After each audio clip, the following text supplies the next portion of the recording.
This lesson is mainly about serving God or how you would choose to serve Jesus. The information that is needed will be either in the title or in the description area of this video, so check it out. First off, we're going to read from the book of Matthew, chapter 26, verses 1 through 13. Other scriptures you can read is Acts 2, 29 through 39. I want to talk about hospitality, and this is called also a call to remember. Okay, let's start with Matthew 26, verse 1 through 13. This will be read from the New Living Translation. When Jesus had finished saying all these things, he said to his disciples, "As you know, Passover begins in 2 days, and the Son of Man will be handed over to be crucified." At that same time, the leading priests and elders were meeting at the residence of Caiaphas, the high priest, plotting how to capture Jesus secretly and kill him. But not during the Passover celebration, they agreed, or the people may riot. Caiaphas was the ruling high priest during Jesus' ministry. He was the son-in-law of Annas, the previous high priest.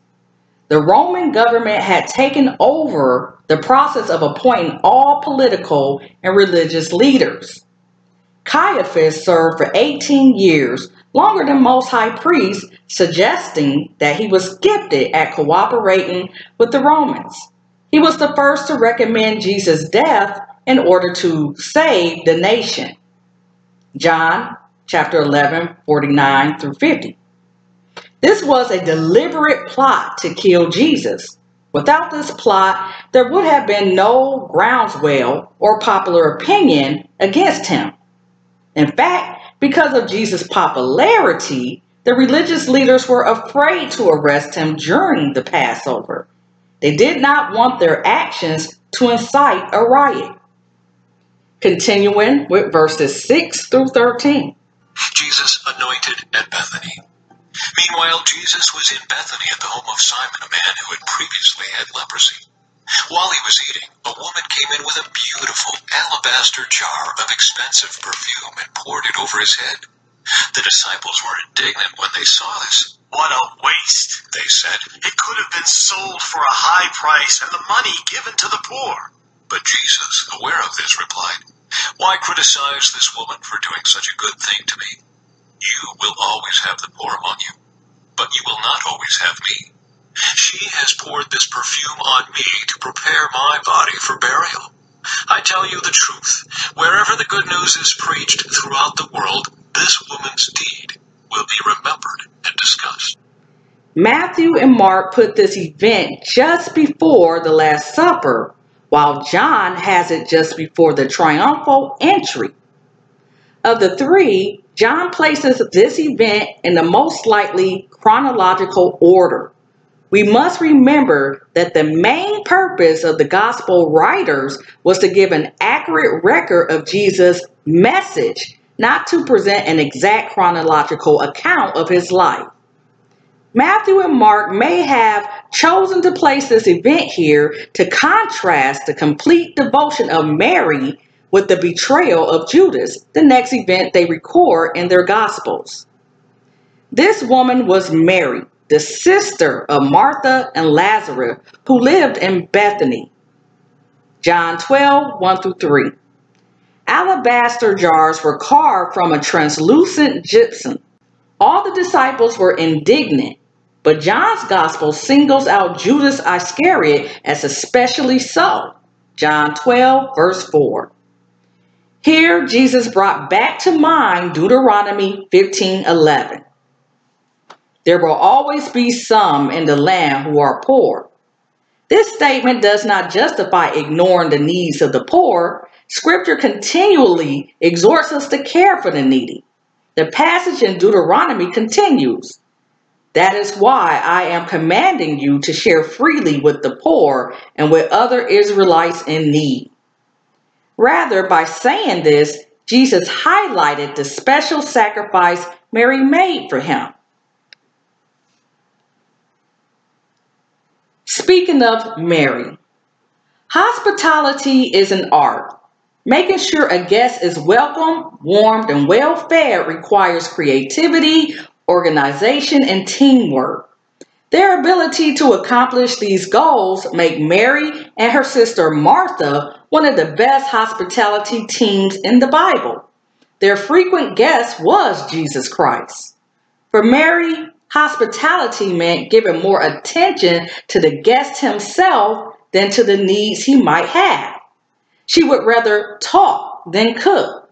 She was more interested in her guests' words than in the cleanliness of her home or the timelines of her meals.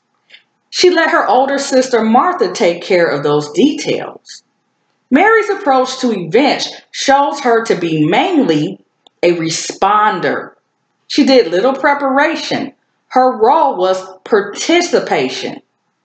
Unlike her sister, who had to learn to stop and listen, Mary needed to learn that action is often appropriate and necessary. We first meet Mary during a visit Jesus paid to her home. She simply sat at his feet and listened. When Martha became irritated at her sister's lack of help, Jesus stated that Mary's choice to enjoy his company was the most appropriate response at that time. Our last glimpse of Mary shows her to have become a woman of thoughtful and worshipful action. Again, she was at Jesus' feet, washing them with perfume and wiping them with her hair. She seemed to understand better even than the disciples why Jesus was going to die. Jesus said her act of worship will be told everywhere along with the gospel as an example of costly service.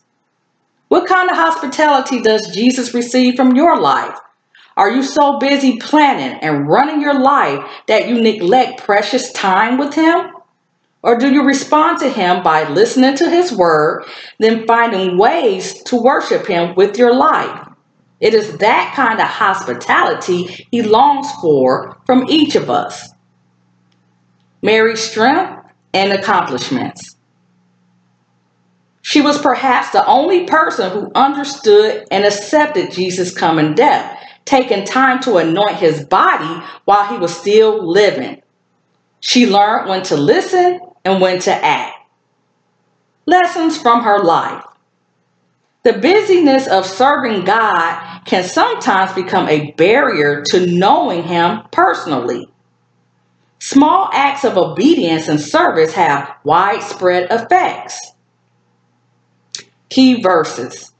She has poured this perfume on me to prepare my body for burial. I tell you the truth.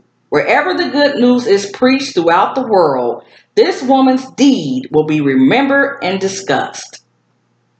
Mary's story is told in Matthew 26, verses 6 through 13, Mark 14, verses 3 through 9, Luke 10, verses 38 through 42, and John chapter 11, verses 17 through 45, and chapter 12, verses 1 through 11. Do not forget to like the video. Concluding thoughts. Many followers of Jesus chose to serve him in dangerous or primitive settings thousands of miles away from home. They have exercised their devotion to the cause of Christ and his kingdom in what appears to be a radical manner. Because of their decision to do so, some of their family members and friends may look upon them as wasting their talents and education. As family and friends think and talk that way, they echo the criticisms of the disciples who viewed Mary's actions towards Jesus as a waste. Sometimes the labor of those who invest their lives for Christ may not seem to be bearing much fruit. That can give skeptics even more cause to question what others have chosen to do with their lives. And let's face it, sometimes critics are right. But in those frequent cases where they're wrong, they can cause doubt. That's why people who invest their lives in the kingdom work need encouragement. They need affirmation that what they are doing is the right thing. Think about it. What if Jesus had merely remained silent as the disciples voiced their criticism? What would that have done to Mary? As we ponder that question, we may also examine whether our own extravagant giving is being held back by what we imagine critics might say. To receive the words of encouragement from others can be a great source of blessing to those who serve in difficult mission fields. Expressions of kindness and gratitude will lift the spirits of both those who offer them and those who receive them. And Jesus, who sees such acts, will certainly not view them as waste. Thank you for listening and have a good day.